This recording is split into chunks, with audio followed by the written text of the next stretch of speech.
Tonight, former Cabinet Minister Robert Pickersgill admitted to the ICU at the University Hospital of the West Indies. Chief Medical Officer advises that businesses do not need to close to facilitate deep cleaning in the event of exposure to COVID-19 if the infection prevention and control protocols for the workplace are followed. We have to recognize that we are more than likely working with somebody who has COVID. Still tonight, Ministry of Health and Wellness announces 4 additional COVID-19 related deaths in the last 24 hours, taking the total of deaths to 55. And 46-year-old Denvelyn Minot from Portland, who pleaded guilty to the contract killing of businesswoman Tonya MacDonald, sentenced to 19 years in prison and ordered to serve 10 years before becoming eligible for parole.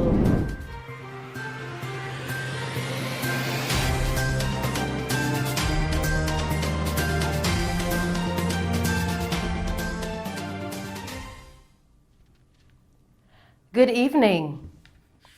Former Cabinet Minister Robert "Bobby" Pickersgill was yesterday admitted to the Intensive Care Unit (ICU) at the University Hospital of the West Indies UHWI.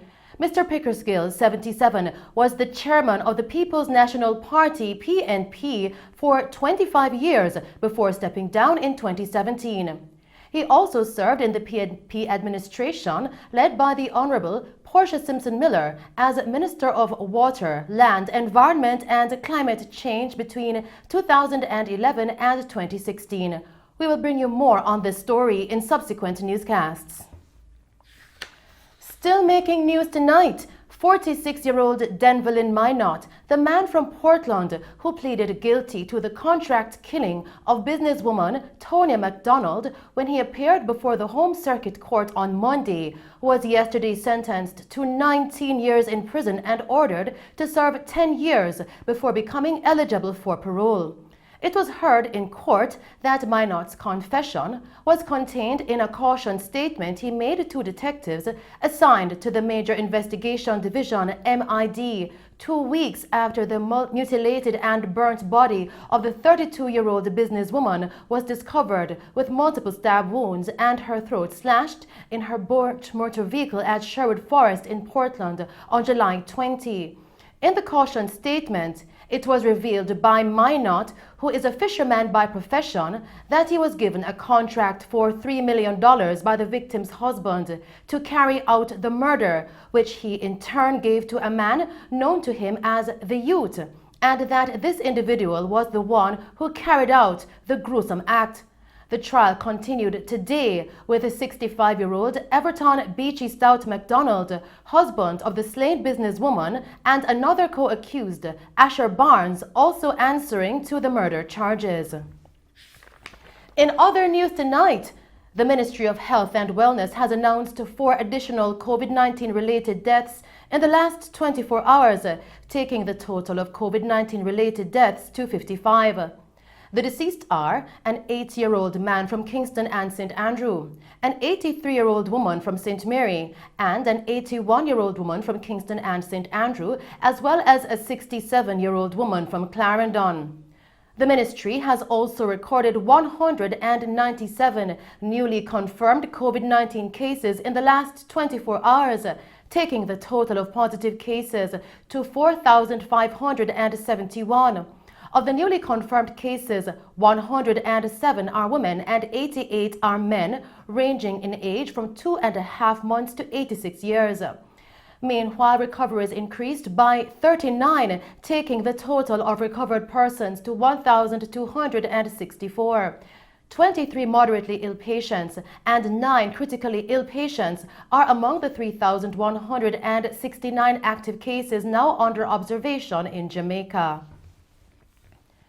In the meantime, Chief Medical Officer CMO Dr. Jacqueline Bisaser-McKenzie is advising that businesses do not need to close their doors to facilitate deep cleaning activities in the event of suspected exposure to COVID-19 if the infection prevention and control protocols for the workplace are followed.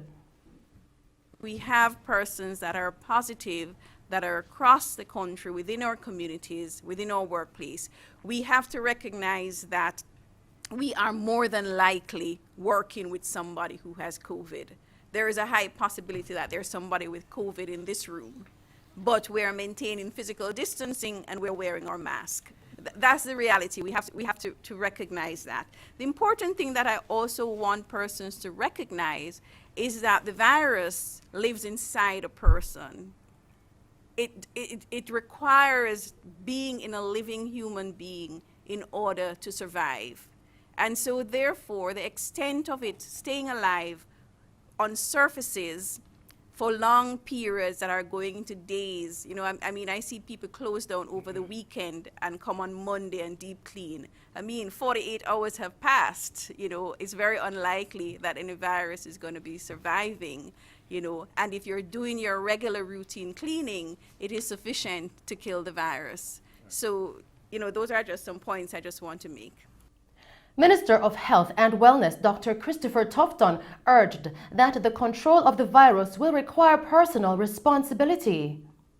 Because the virus is everywhere, trying to say that we are avoiding by shutting down is not as logical as it used to be when the virus was only in some places.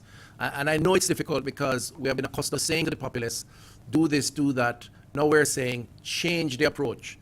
And it is going to take some getting used to and some communicating across the board and actually some faith on the part of those who are listening to accept that what is being said is driven by the science, driven by the research, driven by a studied opinion and by the experts. And finally, it's going to require significant personal, individual responsibility. The community transmission phase is a phase that requires an all-of-society approach more than any other phase. Everyone has to play their part. That's why we say everyone counts. And in the context of a work environment, every employee, employer, their workspace has to comply with the rules of engagement, assuming that if the virus is present, it is confined to that individual and not going to be spreading across the board. In news from the capital, the University of the West Indies, UWI-Mona, is advising that its administrative annex and Senate buildings have been closed after 6 members of staff tested positive for COVID-19. In a release earlier today, UWI-Mona says the buildings will be sanitized over the weekend and are expected to be reopened on Monday, September 22 for normal operations. Still making Mello TV news, the Ministry of Education, Youth and Information says it's working on a plan to provide support for parents who, because of issues with literacy, are unable to help their children who are now being taught through online learning. In a virtual meeting of the Rotary Club of Kingston yesterday, Education Officer with responsibility for core curriculum, Cecile Young, says the National Literacy Team is developing a national parents helpline to help parents provide the support children need with schoolwork. Ms. Young also shared that with the new landscape created by COVID-19, teachers have now been forced to re-examine their approach. She added that the ministry has been focusing on equipping teachers with the skills needed to successfully provide classes online when public schools resume operations on October 5. In other news tonight, a petition has been launched calling for the government to ban the popular Yang Yang motorcycles in Jamaica. The petitioner argued that law-abiding citizens fear the motorcycles not due to the noise levels from the units, but because of their emerging use in criminal activities including robberies and drive-by shootings. The petition was created on Wednesday on the Jamaica House's petition portal, which allows persons to bring issues of concern to the attention of the Office of the Prime Minister, OPM. Now, up to this morning, the petition had received 227 signatures, or 1.51% of the 15,000 signatures required. The petition is expected to close on October 26 of this year. Continuing with the news tonight, following concerns raised across the island about the state of the supply of baby chicks and chicken meat. Minister of Agriculture and Fisheries Floyd Green, in a meeting yesterday, said chicken supply will improve in coming weeks. Our poultry producers, Jamaica Broilers and the Caribbean Broilers Group, have indicated that they have upped their supply by an average of 15%, and that by the middle of October, their supply should be able to meet the uptick in demand for baby chicks. Also, we expect that based on the assurances from our producers that by November, we will be at record levels of chicken production, and as such, for the Christmas period, we should have no difficulty in relation to the supply of chicken meat. We at the Ministry will continue to update the public as we source the relevant information and continue to ensure that steps are taken to guarantee Jamaica's food security. And those were the stories making news. I'll return with a recap. We'll now take a break and then join Christopher Scott with sports.